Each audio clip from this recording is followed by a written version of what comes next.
100 days से run 100 days सम्म चाहिँ अब रनिङ गर्नुपर्ने कम्प्लिट नबिसाइकिन नबिसाइ हजुर कन्टिन्यू 2 1 go एन्ड 1 सेकेन्ड सबैजनालाई फेरि पनि स्वागत छ है new day new life and new भ्लगमा। सो आज धेरै अन्तरालको बादमा धेरै दिन बादमा चाहिँ एउटा भ्लग बनाउँदैछु है। धेरै दिन बाद किन भन्दाखेरि चाहिँ तपाईँको समय पाएको थिएन, त्यस्तो पनि बिजी होइन, तर अब काम कुरो के गर्दाखेरि चाहिँ त्यो अन्त कन्टेन्टहरू पनि यसो मिल्नु पऱ्यो भनेर चाहिँ बनाएको थिइनँ है। सो आज भने चाहिँ म आइसकिसकेको छु तपाईँको हाम्रो जुन चाहिँ नेक्स्ट जेनेरेसन रन 4th सिरिजको जुन चाहिँ है 4th सिरिज मतलब 4 पल्ट भइसकेको छ हामीले गराएको। यो चाहिँ हामीले 4th Edison 1st 2nd 3rd Edison गर्दैछ र योपालि चाहिँ 4 पल्ट गर्दै गर्दाखेरि तपाईँको 4th एडिसन भएको छ। यहाँनिर भने चाहिँ भाइहरू आइसकेको छ कतिजना है। सधैँको हेरी चाहिँ पार्टिसिपेन्ट चाहिँ धेरै कम्ती पनि छ, किनभने हामीले थुप्रो दिन बादमा पनि गरेको र हामीले बेसी एड पनि गरेनौँ, एडभर्टाइजमेन्ट पनि गरेनौँ योपालि चाहिँ है।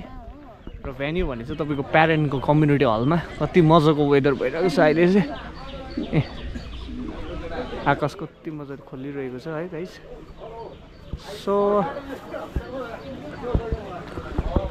यहाँनिर भने चाहिँ हाम्रो फटाफट रेजिस्ट्रेसन भइरहेको छ होइन। यहाँनिर भाइहरू खास मान्छे अब ठिकै छ तिमी चाहिँ हाम्रो फटाफट रेजिस्ट्रेसन हुँदैछ गाइस है। कतिजना भइसकेको छ सर?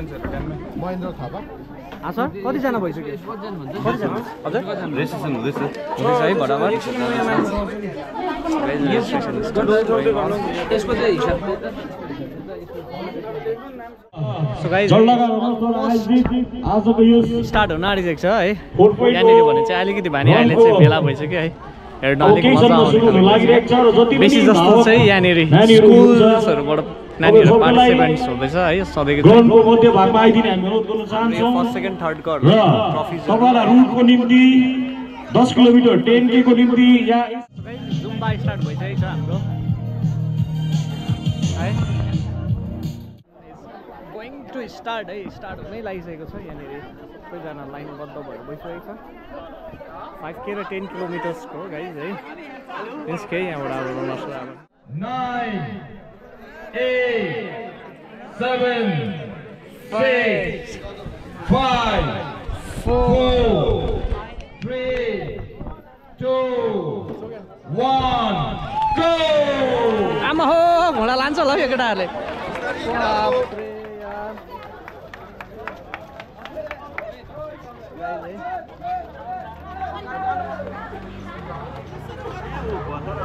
गाइस निक्लिसकेको छ अब चाहिँ रनर्सहरू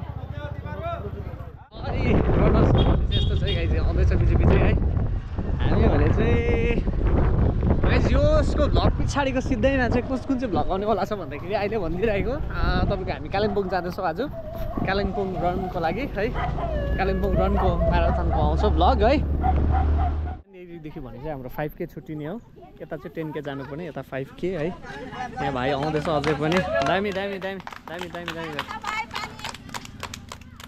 सो चाहिँ अहिले 10K को फर्स्ट है भइरहेको छ अहिलेसम्म चाहिँ। तपाईँको हाम्रो यो 2.5 किलोमिटर अहिले कम्प्लिट भइसकेको छ। यहाँनिर भने समाजहरूले हामीलाई धेरै हेल्प गरेको थियो जुसहरू दिएर। सो उहाँ चाहिँ 2nd भइरहेको छ भाइ, त्यहाँदेखिको उहाँ चाहिँ 3rd है। यस्तो प्रकारले आउँदैछ अरू पनि सक्छ आराम से। गाइज है यहाँ चाहिँ अब जुस टाइम 5 ओह्रालो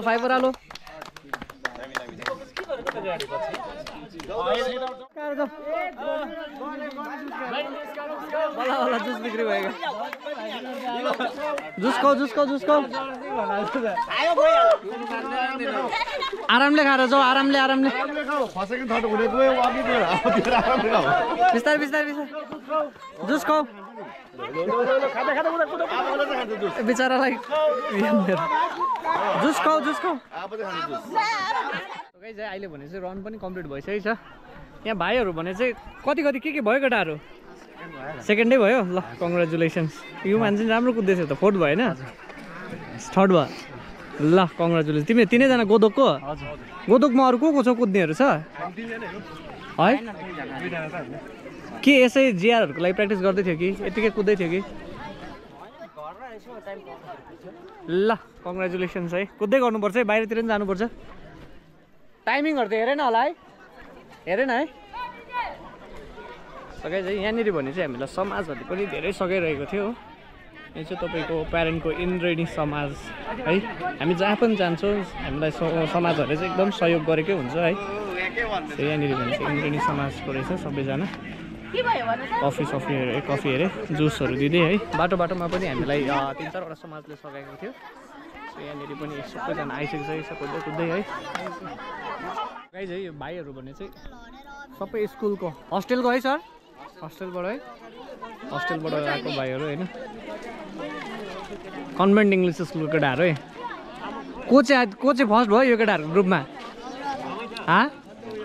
गुड अरू को उसको पछि तिमी ल कङ्ग्रेचुलेसन्स के हो तिम्रो नाम आविष्कार मजा आयो कुद्नु मजा आयो है ल अब फेरि नेक्स्ट टाइम पनि कुद्नुपर्छ है 5 किलोमिटर कुदेको थियो सबैजना कि 10 किलोमिटर्सको कुदेको थियो 2जना कुदेको थियो मजा आयो रुट कस्तो लाग्यो 10 किलोमिटर्सको दामी थियो है ल कङ्ग्रेचुलेसन्स 2जनालाई कम्प्लिट गर्यो है कुद्छ प्र्याक्टिस गर्छ कि त्यतिकै आज फर्स्ट यस्तो छ केटाहरू अन्त गुड गाइज है यहाँनिर भने चाहिँ अब प्राइज पनि अलमोस्ट है रेडी भइसकेको छ रनर्सहरू चाहिँ जतिजना थियो है कतिजना घर गयो र ती चाहिँ यहाँ छ है यहाँनिर भने चाहिँ हामी 3जना ल कङ्ग्रेचुलेसन 3जनालाई उहाँ थर्ड भएको छ 14-6 लखुन्छ भाउजू कङ्ग्रेचुलेसन सेकेन्ड भयो है ल कङ्ग्रेचुलेसन्स फर्स्ट विनर कङ्ग्रेचुलेसन्स है तिमी त 4 पल्टै भयो है तपाईँहरू चाहिँ 100 डेजको पनि च्यालेन्ज गर्नु हुँदैछ को हजुर महेन्द्र दाले चलाउनुहुन्छ कि महेन्द्र दा विनम दा म 3जना 100 डेज चाहिँ रन 100 डेजसम्म चाहिँ अब रनिङ गर्नुपर्ने कम्प्लिट नबिसाइकन हजुर कन्टिन्यू मैले 75 डेज गरेको थिएँ योभन्दा 1 साल अगाडि कि 100 डेज कन्टिन्यू क्या हो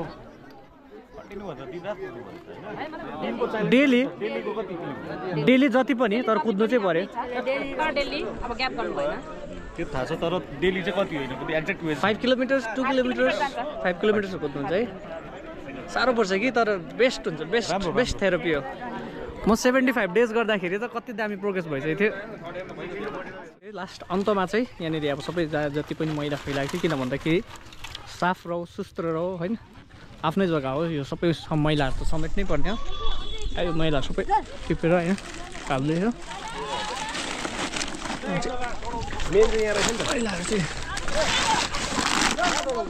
उहाँहरू चाहिँ दिदीहरू चाहिँ इन्द्रेणी समाजकै हुनुहुन्थ्यो है उहाँहरूले हामीलाई धेरै हेल्प गर्नुभएको छ है यहीँ राखेर डढाइदियो होइन अझै प्रेसिडेन्ट सेक्रेटरी बोल्छ भने कहाँ हामी त अहिले भने चाहिँ सबै अलमोस्ट कम्प्लिट भइसकेको छ र प्राइजहरू पनि डिस्ट्रिब्युसन जति जे काम थियो त्यो पनि सकिसकेको छ है यहाँनिर भने चाहिँ समाजहरूले अझै पनि बिचार फोटोहरू खिच्नु हुँदैछ हामी चाहिँ यहाँनिर अब थङ्कमन्कको कार्यक्रममा लाग्नु पऱ्यो गाइज यस्तो छ यी सबैजना चाहिँ यहाँ बहिनी भने चाहिँ हाम्रो अब the hall of the fame भनेको जस्तै हो है योसँग 4 पल्ट भइसकेको छ कि जितेको फर्स्ट है ल अब ऊ पनि कालिम्पोङ जाँदैछ है कालिम्पोङ हामी पनि जाँदैछौँ र नेक्स्ट ब्लग चाहिँ कहाँनिर हुन्छ भन्दाखेरि कालिम्पोङमा हुन्छ अब यहाँबाट चाहिँ निस्किने घरमा गयो रेडी भयो त्यहाँदेखि चाहिँ कालिम्पोङ पनि जाने है सो नेक्स्ट भिडियो चाहिँ कालिम्पोङको आउनेवाला छ सो गाइज स्टे ट्युन भेट्नुपर्छ अर्को ब्लगमा दामी ब्लगमा सो त्यति बेलाको लागि टेक केयर